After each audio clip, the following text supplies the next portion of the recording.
York Trials Unit at the University of York. This is the research room.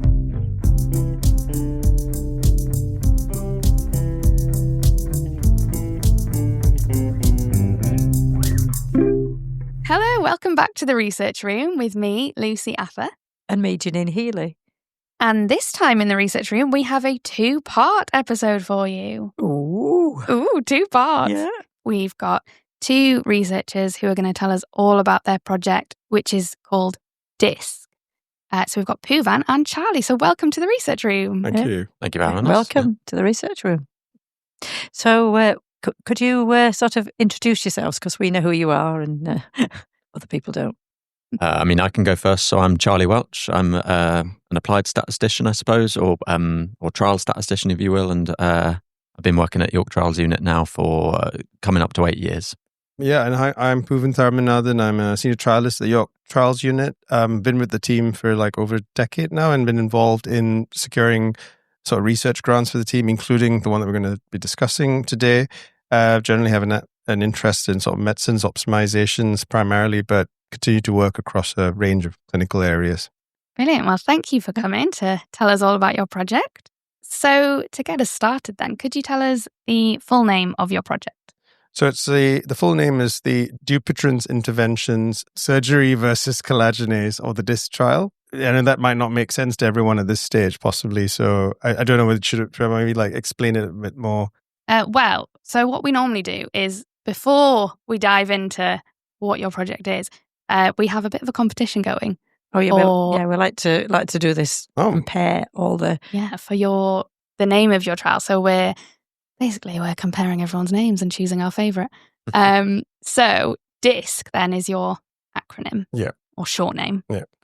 What do you think of DISC? I like DISC. Yeah, I think it's when it explains what it is, doesn't it? It's not as tenuous as some. No. It's the starting letter of each of the words Exactly. in that short title. You see, I'm really into that. Compared to some, which it has to be the third T of the sixth word. Exactly. It is the first for each one. Yeah, it's a proper acronym.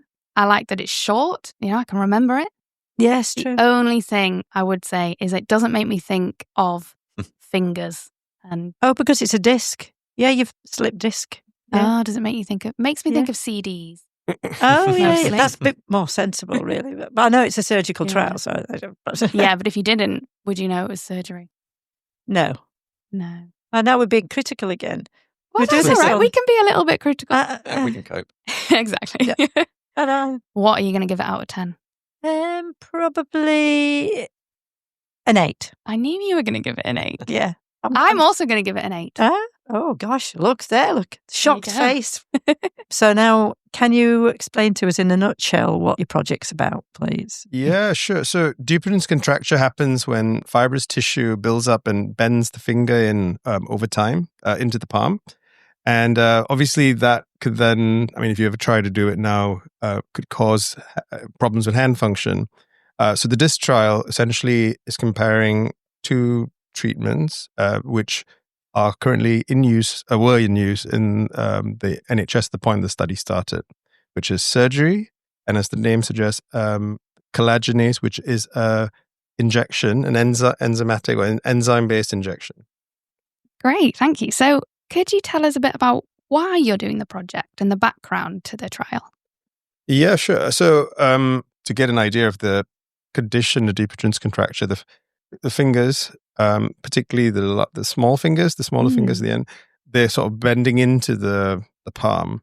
And as you can imagine, that if you can try it even when you don't have it, it does really affect how much you can use your hand. Yeah. So this affects about 2 million adults in the UK. Oh, wow. So it's quite a common condition, and it's also passes between generations.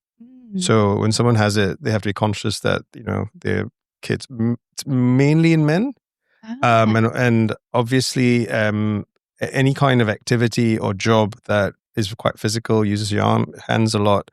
And if you were already predisposed to it, then you can increase your risk doing it.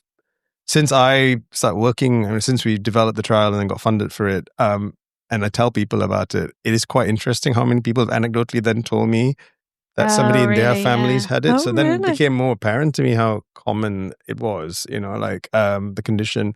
And it does interfere, and it's and ultimately then and because it's a slow sort of development for some people, it doesn't suddenly sort of bend in.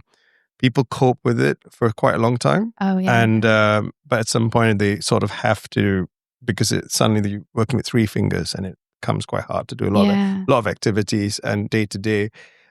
So traditionally, you would have done a surgery. Well, there are a few surgical techniques, but in this study, it was the common surgical technique to correct the finger being bent in. Yeah. And it was referred to as limited fasciectomy.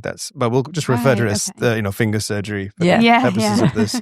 Continuing this. Straighten your finger, I suppose. Yeah. And as you can imagine, with any other surgery, if you have one of those done, then it's a matter of healing. Yeah. So that's the patient experience, being brought in for surgery and then having to heal after that and checked again. As with any surgery, it takes time out of your life and so on. And obviously for the NHS, then for the health service, then it's also the fact that they've got to schedule a surgery and surgical time for everyone. Now, and this is not brand new, but and kind of enzyme-based injections were evolved over time or developed over time as an treatment option for this condition. So collagenase injection, which is what the surgery is being compared to in this study, is injected directly into the fibrous tissue that builds up in your finger. It's still delivered by a surgical team, so it's still a surgical technique, but it's not. They're not going to have an incision, like a cut into the tissue. Yeah, it's just delivering the enzyme into the areas, and then you're invited in as a patient after that to manipulate the finger, and sort of see whether it works. Now, as you can see from that description, that patients with the collagenase, it's a lot less hospital involvement, a daycare, and also surgeon time is so that's the sort of innovation that came up with using it over time. Although, as I was saying at the start of the conversation, this is a condition that is both hereditary, but it's also not one treatment and it's over. So patients have it again. So it comes back. Yeah. So the whole reason to do this study was also to understand between these 2 treatments, which are already available in the NHS, although on the surface, collagenase looks like it's more straightforward than getting somebody in for surgery. There was never longer-term data or information to suggest which of the 2 of these provide condition coming back less, or you refer to as recurrence. And therefore, or it getting bad enough that it has to be operated on or treated again. These were the reasons why the NIHR sort of wanted this study to be done. So obviously for the product to be on the market, they would have done regulatory studies. They would have done studies to get product registered. So we know it's safe. It's safe and it does what it needs to do. But given the nature of the condition, how long do the initial treatment, how long does that sustain? Right. So we know they're both safe treatments. Yes. They both work, but we don't know, do they work in the long term? How they work in the long term. And is it about which one might be better or worse, or is it more just about... So, I'm sure that, again, so the intention was not for surgery to sort of disappear from as a treatment option, but to check that the collagenase injection, worked as well as the surgery. Right, okay. The intention was not to say that we'd only use the injections if it was better than surgery. Right. So we're not trying to pick one over the other. We just want to know. Yeah, not for overall for the health service, but the information from a study like this would help guide a clinician's decision, a doctor's decision on what's best for that patient. Was the intention? A choice. For the particular patient. Okay, maybe given how it's going, maybe I should try. What should I try first? And it's sort of improving the level of information that a clinician has, because more often than not, they're not going to be seeing these patients only once in the course of having this condition. They might see them repeatedly. It is a chronic condition. So a study like this provides information that helps the doctors make decisions with the patients. So that also made it important that apart from running a sort of clinical study where we're collecting hospital information on the treatment and so on, we very much wanted the patient's perspective, both in terms of their response to their treatment and how they were responding to the treatment, and on top of that, to speak to them directly. So in research, what we would refer to as a qualitative study was also brought into this study alongside. So we did a lot of that. It was very patient-centered in terms of how it was looked at. Even when we were looking at numbers and things like that, it was very much about what's important to the patient. Yeah, it's really important to do the qualitative work. We've had really good qual work. Yeah, you get different data, but it's really good data, I think, really important. Yeah, and I think in this study, as we will speak to you all later about, enrich the understanding of the data, that the kind of more numbers and the findings, and it definitely helped bring it together in our narrative. Yeah. Is there a cost difference between treatments? Yes, absolutely. Without getting into the actual, fine detail of the numbers, the surgery to do the full surgery would require, theatre time, as in surgeons operating theatre time, and a surgical team assembled. So there's a lot of NHS human resource cost to actually do the surgery. And then obviously someone who's brought in for surgery will have visits after they're sort of seen for the initial treatment. Depending on how the surgery went, they might be admitted, but that's not for sure. Mainly it's the human resource time. Yeah, so it is quite heavy on resource on the NHS. Yeah, I mean, obviously it's not, I mean, we're not saying that it's the biggest operation in the NHS, but it's still, but it does take it's still a bit classed more as an operation. And it's common, I suppose. Yeah, I guess it's happening a lot. An enormous cost. It's happening to, I think, around 17,000 patients per year at the time that the trial was funded. So we're potentially looking at quite a large cost, or potential cost saving if you can shift practice away from the more expensive treatment to a potentially cheaper treatment, which sort of collagenase, I suppose, had that potential to be. Yeah. But also with the injection, then you're talking about the cost of the product itself. Of course. To buy the drug, which isn't not the most expensive thing in the NHS, but it's not cheap either. So there's that cost. There's the cost of the agent, and then there is time as well there in terms of NHS staff time. And the other thing I think you touched on earlier around a question around recurrence in the long term and further treatment. Well, suppose the initial treatment is cheaper, but then patients have to come back to be retreated quicker. Well, maybe that initially cheap treatment ends up being a bit of a kind of false economy, I suppose. Yeah, you've got to keep coming back and keep buying more. Exactly. So that was the idea of kind of looking at that sort of longer or sort of moderate to long term cost effectiveness data. I suppose you're doing all three then, aren't you? You're looking at the collagenate. I will get it right. Collagenase. Collagenase. Oh, dear me. And you're looking at the cost savings, and also you're asking the patients what they think about it. What's involved. Clinical effectiveness, cost effectiveness, qualitative work. Yeah. All package. Yeah. Yeah. So I want to know, how did you do it? How does the project work? So in terms of the design, it's a randomized controlled trial. So patients were randomized to one of the two treatments, and we adopted what's called a non-inferiority design, where we essentially tried to, at least for the clinical effectiveness, assess whether collagenase is not unacceptably worse than surgery. So we sort of almost accepting that collagenase has potential advantages in terms of, say, return to work, and also potentially in terms of cost effectiveness.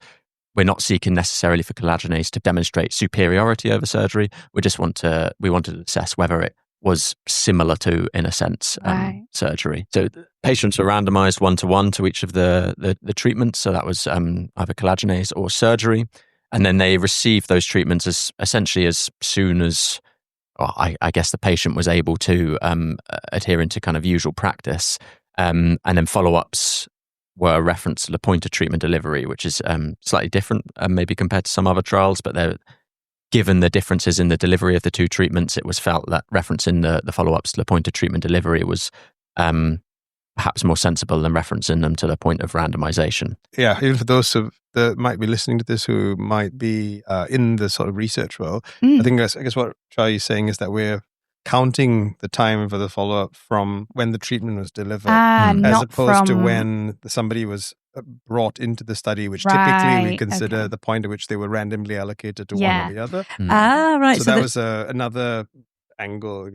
I guess. So they've finished the treatment, and then that's when the clock starts for when we start. Right. Okay, so time points. Yeah, for people who are interested in this sort of thing. Because we love a bit of trial design. Oh, yeah. Potentially throws up certain challenges, but I think in this case, it was necessary given the differences in time to treatment. So I assume the people in the surgery group might be waiting a little bit longer exactly. than the people in the injection group. And you've touched on an interesting other point around why we do this research, because of going back to the cost effectiveness and the impact on the service. Because the waiting time for the different treatments were different. Of course. That's important to consider how long you have to wait for your treatment. And because it's a progressive condition, they wanted to use the opportunity also with the study to understand if they did wait for a few weeks, was the condition worsening even within that period?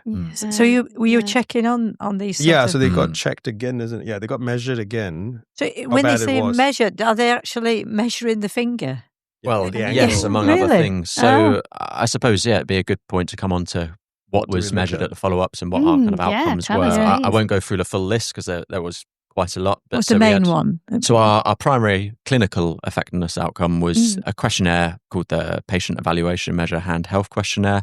And it's a fairly short questionnaire that essentially measures the impact of the patient's Dupuytren's contracture on their sort of day-to-day functioning and activities of daily living. And we had several other similar sorts of patient-reported outcome measures. And then there were also various clinical outcomes, so outcomes that were sort of measured in clinic. So one of those was the angulation of the joints and various different ways that you can consider that question, I suppose. So looking at the total contracture across all the joints of the finger, looking at just a specific joint, the angulation of the joint under active extension and then also under passive extension. So that's so the former active extension is the patient extending their finger themselves, and then under passive extension is essentially someone bending the finger and then measuring it. And then the other kind of key outcomes, I suppose, were the rate of complications. So as you might imagine, that surgery potentially could have a higher rate of kind of more serious complications than an injection, and also recurrence and reintervention or repeated treatments. Yeah, that was quite an important one.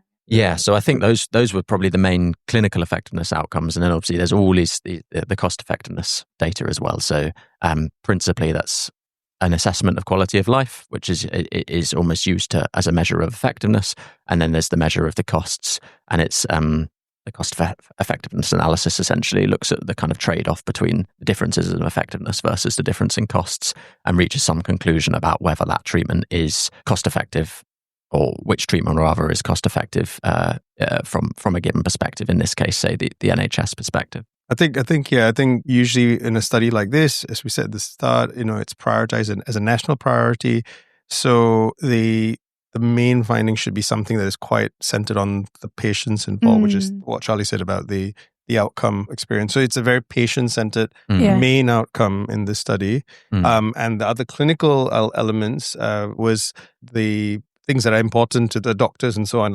So after the operation, complications. So what happened that was, not expected shouldn't have happened, extra bleeding, this, that, and the other. There are a whole list of them. Infection control. So there's all these things happen. Of course, they're of importance to the patient, but they are immediately of importance to doctors. And so those are then brought in also as outcomes. And then again, for the service and for doctors is when after the initial treatment, do they get treated again? And if they don't get treated again, how soon does the finger start bending in again, or does it bend in again? So assessing whether it happens, that's recurrence, and then re-intervention. But the other thing to just, so before we might come back to it, is the fact that what might happen after isn't, so if you start with having the injection, you could have as your next treatment, it could be either injection or surgery. So there's I see. Yes. As part of the trial. Yeah. So and we did. So for the study, we didn't tell the doctors in the NHS what to do. The only thing that they kind of have to follow is what their initial treatment they were allocated to. So whether you start with the injection or collagenase injection, or you start with surgery, what happens after that, whether they decide to not go ahead with that intervention that they were given, which, as you might know, those who work in research, isn't following the allocation. In a real world trial like this sort, that did happen in a small number of cases, but most of the time people do follow what they're allocated to. But what happens after that in these real world trials, or what we refer to as pragmatic trials, we don't tell the doctor, you must do So it was to understand what happens in the NHS more broadly through this study. So it's up to the doctors to decide whether they want to do an injection or do a surgery the second time. So we were looking at that as well. Like, what was the next treatment that they did do? And I suppose if they have a preference. Yeah. So that comes out in what we referred to as the qualitative research earlier, whether the patient's experience of the initial treatment affected the type of conversation they might have if they were recommended to go on to treatment again, and that did come up. Yeah. How the patient felt about whether they wanted to do it again or not. How many people did you have in the trial? Oh, that's a good question. So we sought to recruit 710 patients. Oh, wow, that's a lot. So we have a reasonable size trial, which often occurs with these sort of non-inferiority type designs. You want to be sure that we're not going to end up declaring the sort of new treatment, if you will, or the experimental treatment as non-inferior when it is in fact inferior by some important amount.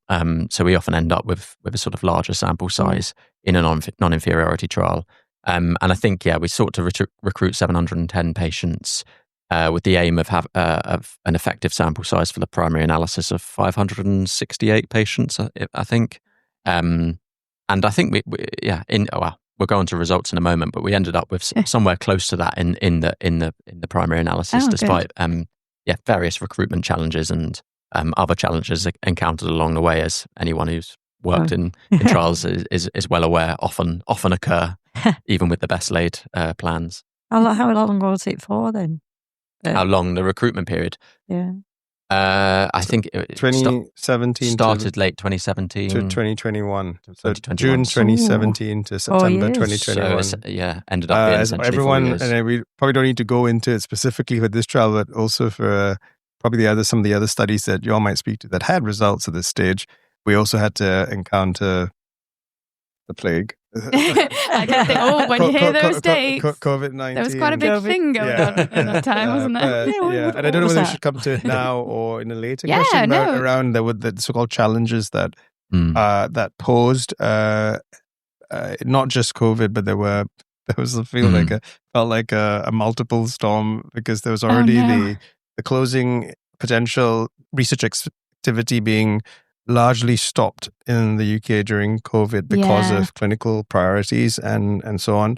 So that obviously meant that we weren't recruiting for a certain amount of time from 2020 in 2020.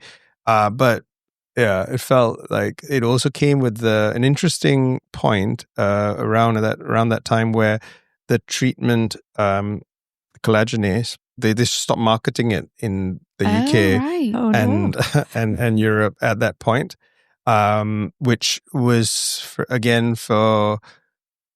was an interesting consideration for us as researchers to go back to those sort of first principles of why these studies are asked for, really go into that again with the funder. And as I think we've said, that this study was funded through the public purse in the UK, so and so to take that quite seriously so the agent was pulled off the market, not for safety reasons, not because they was seen to be causing harm, but just more commercial reason that they just stopped marketing it in the UK. So it could not be bought on the scale for the NHS, and the NHS just stopped buying it. So so it came at a point that we had to make a critical decision. First of all, is it still worth continuing this trial? Yeah. If potentially the agent is not going to be available later on. And then it's like for the patients that are recruited and haven't had treatment or might be recruited quite soon, where if we did continue, would there be stocks for these? Would there be you're going to have to find a different supply, or would that cause its own problems if you change so it was a bit of a whirlwind. Sounds like a nightmare. And this was just before COVID. Oh, and then COVID was that happened. it's like 2019, and then like suddenly like what? There's a few reasons why we did continue in the end, as obviously we've reported now. One, there was a large investment up to that point that on this project, so just stopping it would have meant, not having useful data. We were not, we were further along with the recruitment by that point. We could have hit our target, potentially earlier without COVID and so on, without COVID coming in the way and so on in 2020. So that was the sort of, as we take very seriously with these projects, do we continue because a lot of investment has been made into it? The other thing is that for this condition, for Dupuytren's contracture, the range of treatments available, collagenase is an example of a enzyme type intervention that, and there were others, class of drugs, that would be used. And so there could be others in the future. And similarly with surgery, although we were looking at one type of commonly used surgery, limited facility, there are other types of ways that people might get treated also for this condition. Now, so on the basis of this large study being able to provide evidence for any kind of future, bringing together of research information of, people might be familiar with what's called a meta-analysis and so on.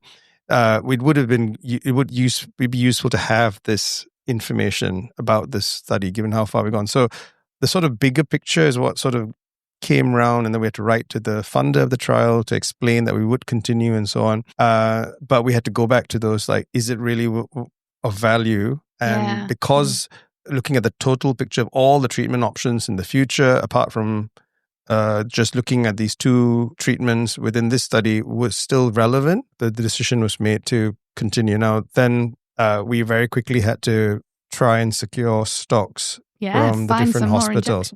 Yeah, I mean, it was at the point that we were like, whatever was left in the country, trying to scoop it up. Were you two just driving around? Yeah, well, no, but contacting the hospitals and the supplier to make sure that we had an agreement with the main recruiting sites that they would reserve their remaining supplies, or if we could get a last round of top-up supplies from the supplier before they stop importing, to make sure those were reserved for the patients. But the bigger point of the value of doing it, decided first, and then moving to how we do it. So I think for any projects like this, where you're looking at 2 treatments, and if you do encounter a sort of challenge where for some reason we're not going to continue because the intervention has changed, the treatment being looked at has changed.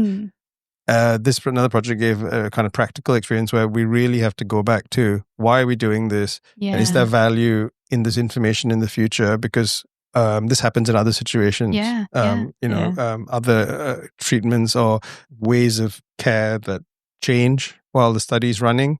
So if anyone's interested in how we did those things in a bit more detail, we're happy to, talk about those things. But we do know also from the trials, that this happens in other situations where once the study starts and, what do you do? It's never a nice straight line, is it? No, results? Especially when the main thing you're looking at is suddenly totally changed. It's gone. But it's not, I guess it's an example of not giving up at that point. And going, I don't know what to do now. Anyway, so those were some quite significant challenges at the time. Challenges. Thanks for listening to part 1. Don't forget to come back for part 2 to hear all about the results.